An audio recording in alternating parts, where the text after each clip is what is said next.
वर्धा जिल्हा पोलीस द्वारा महाराष्ट्र पोलीस वर्धापन दिनानिमित्त आयोजित पोलीस प्रदर्शनीचे उद्घाटन देवळी पुलगाव विधानसभा मतदारसंघाचे आमदार राजेश बकाने यांच्या हस्ते करण्यात आले। यावेळी पोलीस अधीक्षक अनुराग जैन व सर्व कर्मचारी अधिकारी व शालेय विद्यार्थी उपस्थित होते। सदर प्रदर्शनीचे उद्घाटन 6 जानेवारीला सकाळी 9 वाजता करण्यात आले।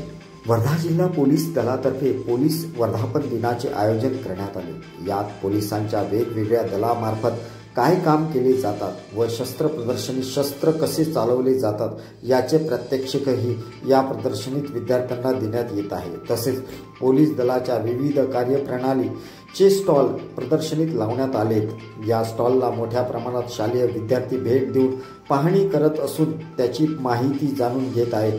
प्रदर्शनी 3 दिवस चालणार असून या प्रदर्शनीला जास्तीत जास्त शालेय विद्यार्थी व नागरिकांनी भेट देऊन माहिती जाणून घ्यावी असे आवाहन करण्यात आले आहे।